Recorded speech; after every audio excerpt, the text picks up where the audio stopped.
जी, प्यार से कहना धन निरंकार जी। ये रचनहार की रचना बहुत ही विशाल और इसकी हर चीज इतनी खूबसूरत। फिर वो नजरिया भी ऐसा बन जाता है कि अगर कोई चीज बुरी सामने आई भी तो उसमें से अच्छी चीज चुन लेते हैं। जैसे एक जो बात होती है, अगर कचरे का ढेर होता है तो कोई अगर उसमें जो अक्सर सड़क किनारे चलते हुए नजर आते हैं कुत्ते या कोई और जानवर, वो कैसे उस कचरे में से अपने फायदे की चीज वो खाना ढूंढ लेते हैं।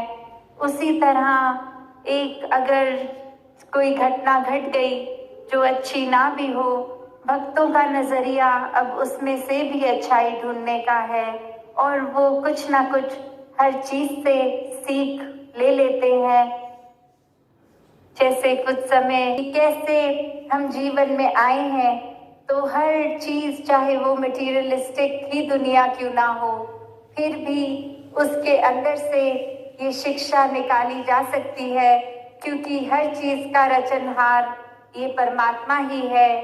और जब इस परमात्मा ने पूरी कायनात बनाई, उसने ही हर चीज अच्छा बनाया। इंसानों ने कोई ना कोई तरकीब से फिर कहीं वो अच्छाई में एक बुराई मिलाते चले गए और अपने ऊपर फिर वो मिट्टी जो था उसको ही कीमती बना लिया। वो एक असली चीज को तो देखा नहीं जो वाकई ही अनमोल है, पर ऐसी वस्तु जिसका कहीं ना कहीं कोई दाम लग सकता है, एक प्रेस्टीज चाहे वो मन में हो, एक ओहदों से जुड़ के, एक अन्य और चीज से, फाइनेंशियल चीजों से जुड़कर फिर वो अपने लिए एक अहम चीज कुछ बना ली, पर वो एक हर समय के लिए लॉन्ग लास्टिंग तो नहीं है। कैसे आज अगर कोई किसी तरह से कुछ बच्चा अगर पढ़ रहा है, वो कुछ बड़ा होके बन गया, वो उस समय तो जैसे अपने जीवन में उस चीज को जी रहा है, पर एक टाइम तो वो रिटायर होगा। वो कार्य जो करने के लिए जीवन लगाया वो छोड़ देना पड़ेगा। तो कैसे चाहे वो कोई उपाधि हो, कहीं पे कुछ भी हो, जो आया है उसने खत्म होना ही है। तो भक्त जानते हैं कि अगर हम वो नजरिया ही ना रखें कि संसार में कुछ सुख है कुछ दुख है, इसको कंपार्टमेंटलाइज करें ही ना, एक वही बात रखें कि ये तो संसार है, दातार ने बनाया है, अब इसमें ही हमें रहना है, क्योंकि ये ही सबसे अच्छी, ये बेस्ट दी है हमको दातार ने बना के धरती। तो इसमें फिर चाहे कुछ भी है, एक उस तरह नहीं देखेता ये भक्त की अभी एक दुख का समय है, ये कट जाएगा, फिर सुख का समय आएगा, क्योंकि वो सुख का समय भी कट के फिर दुख आएगा, ऐसे ये चेन चलती रहेगी। तो भक्तों ने एक बहुत ही अपने लिए ये अच्छे से बहुत इजी कर दी अपनी लाइफ कि ना उनको संसार में अब सुख दिखता है ना दुख। इसका मतलब ये नहीं कि उन्होंने संसार से कट ऑफ कर दिया, नहीं, भक्त इसी संसार में रहते हैं। या आज के समय में भी देखें, एक अच्छे अच्छे कंपनीज में इतनी हाई पोजीशंस पे एक इतनी कंपनीज होल्ड करते हैं, वो भी भक्त होते हैं। वो भी ये जानते हैं कि काम तो एक जीवन काटने का साधन है, इससे ही उस तरह से ना जुड़ जाए, असली दात इस परमात्मा से जुड़े, फिर जीवन को सरल करने के लिए चाहे आज दातार ने जो बख्शा उसका बेस्ट क्या उस यूजेज में ला सकते हैं, उससे इंतजाम करके अपने जीवन का जिया। या फिर कल साधन अगर वो परमात्मा ले भी ले तो भक्त तो कभी हताश निराश नहीं होता, एक छोटी छोटी उलझनों में खुद को नहीं बांटता, क्योंकि इस भक्त के पास ब्रह्म ज्ञान है। और जिसके पास ब्रह्म ज्ञान है वो कभी मजबूर लाचार हो ही नहीं सकता, क्योंकि उसके पास तो पूरी कायनात है, उसके पास तो इस संसार का, इस ब्रह्मांड का मालिक है। एक हर समय की अमीरी है, तो कैसे फिर वो एक दौलत से नापी तुली गई अमीरी गरीबी एक संसार में भक्त नहीं देखता, ना ही कोई उस तरह की इच्छा रखता है। बस बहुत सहज में जीता जाता है कि अपने जीवन में परमात्मा को रख के दिल में बसा के बस काम जिस तरह से रोजमर्रा के करते जाएं, पूरी ईमानदारी से, पूरी डेडिकेशन से, पूरे हार्डवर्क से, फिर चाहे उसका कोई एक रिजल्ट मिले, एक परिणाम निकले, तो वो किस डायरेक्शन में भी निकले, वो एक भक्त को मंजूर होता है। उसमें अगर अच्छा नहीं तो भक्त गम में नहीं डूब जाता, और अच्छा हो तो इतना भी उसको श्रेष्ठ नहीं बना लेता। एक बात की सहज अवस्था वाली एक भक्त ने किस तरह बस बहते ही जाना है इस निराकार की रजा में। भक्त तो हर समय एक दुनिया में हर एक इंसान के बीच में ही विचरते हैं, फिर भी उनसे न्यारे होते हैं। ये दुनियावी रंग उनके ऊपर नहीं चढ़ता, क्योंकि वो सच्चे रंग से अपने आप को रंग चुके हैं। कैसे जीवन में एक बात वो कि ये जो भक्त है वो फिर अपने आप को कभी गिनवाने में नहीं लगते। वो अपनी भक्ति इसलिए नहीं करते कि उनका वाहवाक हुए या इतिहास में वो बहुत ही एक नाम उनका चमका के दर्शाया जाए।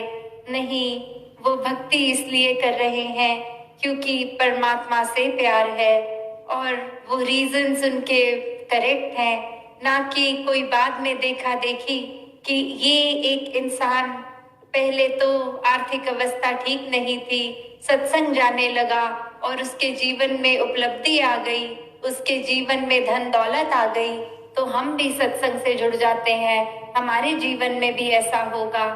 यहाँ फिर वही देखा देखी तो भक्ति सफल नहीं होती, क्योंकि एक भक्त भक्त इसलिए है क्योंकि उसके मन में परमात्मा है, वो भक्ति का भाव है।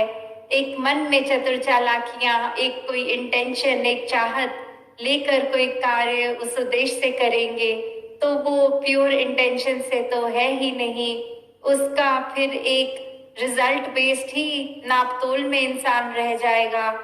भक्ति तो एक भक्त इसलिए नहीं करता कि उसका कोई रिजल्ट चाहिए, भक्ति इसलिए करता है क्योंकि वो भक्त है, क्योंकि उसको परमात्मा से प्यार है और इस परमात्मा की बनाई हर चीज से है। अक्सर ये भी बात आती है कि जब सभी में परमात्मा है तो फिर हर किसी से प्यार क्यों नहीं कर पाते इंसान। एक वो बात आ जाती है कि ये इंसान मेरे बारे में मुझे पता चला है पीठ पीछे बहुत बुरे शब्द कहता है, मुझे तो इससे बात ही नहीं करनी, मुझे तो इसका चेहरा ही नहीं देखना। ये इंसान मेरे मुंह पे तो मीठा बनता है, मेरे मुंह पे मेरी प्रशंसा करता है, पीठ पीछे बहुत ही बुरा बोलता है। तो अब अगर ये बात पता है तो अब उस इंसान से प्यार कैसे किया जाए। तो बात वही कि पहले तो हम इसलिए किसी से प्यार ना करें क्योंकि वो रेसिप्रोकेट हो रहा है या नहीं, वो इज्जत हर एक को इसलिए ना दें कि वो वापस मिल रही है कि नहीं, हम इसलिए करें क्योंकि ये परमात्मा हमारे अंग संग है, हमारे दिल में है। तो इस परमात्मा की वो पूजा अर्चना सही मायने में वो है कि जिस दिल में परमात्मा है, जिस हर एक में है, हम उससे प्यार करें। वो चिंता नहीं, वो जजमेंट नहीं कि आगे से दूसरा इंसान किस तरह पेश आ रहा है, और दूसरा पहलू वो भी कि क्या वो सच में ऐसा बोल भी रहा है या नहीं, क्योंकि अगर पीठ पीछे बोल रहा है तो जरूर किसी इंसान ने ही बताया होगा, उसकी भी वो फैक्ट चेक कितनी है कितनी नहीं है, क्या पता वो इंसान सिर्फ और सिर्फ एक मन में दरार पैदा करने के लिए झूठी कहानी बना के बता रहा हो कि उस इंसान ने जिसके आपके मुंह पे तो इतनी अच्छी आपके बारे में बात बोली पर पीठ पीछे तो कितना बुरा बोलता रहता है।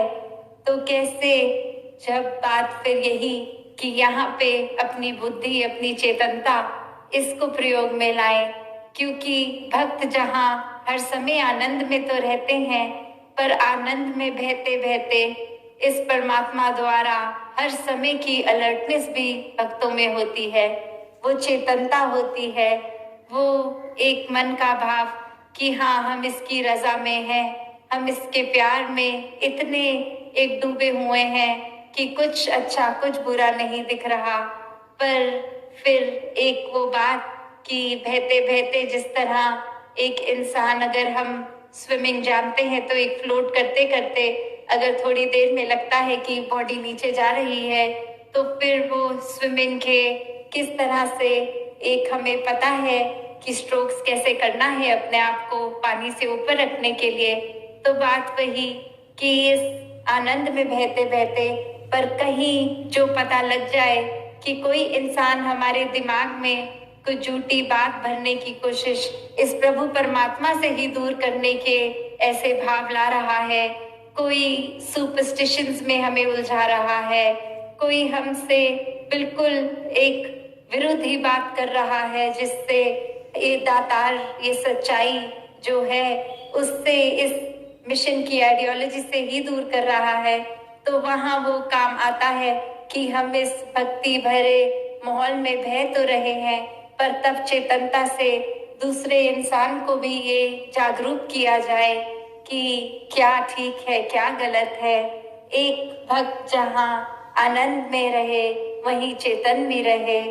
तो दासी और समय ना लेते हुए अपनी वाणी को यही विराम देते हुए, ये समय भक्त तो हर चीज में ही भक्ति कर लेते हैं, वो फिर माध्यम कुछ भी हो। तो बात सिर्फ ये नहीं कि सिर्फ हमने अच्छी बातें संगत आके सुननी और उन पे काम नहीं किया, अपने अंदर डाली नहीं, उन पे चले नहीं। ये स्पीचेस, ये गीत, ये पोएट्री, ये हर चीज मीनिंगलेस हो जाती है अगर हमारे लिए, अगर हमने अच्छी बात को ग्रहण नहीं किया। तो सत्संग आने का उद्देश्य भक्त का ये भी नहीं कि एक दुनिया से एस्केप करके आते हैं। हमारे जीवन में बहुत टेंशन है, हमारे जीवन में घर में माहौल ठीक नहीं है, तो संगत आएंगे, कुछ घंटों के लिए एक पीस ऑफ माइंड तो मिलेगा नहीं। सत्संग किसी उद्देश्य से, उस तरह एक हिडन वेस्टेड इंटरेस्ट से नहीं भक्त करता। एक भक्ति है, एक सत्संग करने का मतलब संतों के वचनों को सिर्फ कानों तक नहीं, दिल में उतारना, अपनी असली जीवन को किस तरह अपना पाठ करके, एक घरों के माहौल खराब है तो उसको कैसे ठीक करने हैं। घरों के माहौल अक्सर ये ईगो के कारण जो खराब हो जाते हैं, आपसी मनमुटाव के कारण, कुछ शब्द बोल के उसका बोझ लेके रिश्तों से ही कट ऑफ कर देते हैं लोग। तो कैसे ये सत्संग से ही शिक्षा मिलती है कि घर परिवारों को कैसे एक शांति में चलाना है, एक सहज रह के, एक यूनिट बन के।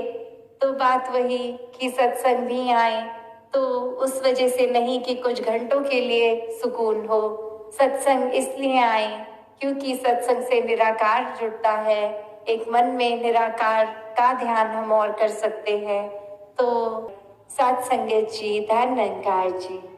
साथ संगत जी, प्यार से कहना धन निरंकार जी। साथ संगत जी, कमल ओही जिसे कीचड़ में खिलना आता है, दीप ओही जिसे आंधी में जगना आता है। साथ संगत जी, ज्ञान तो करोड़ों को दे दिया है सतगुरु ने, मगर गुरसिक ओही जिसे हर हाल में हंसना आता है। साथ संगत जी, प्यार से कहना धन निरंकार जी।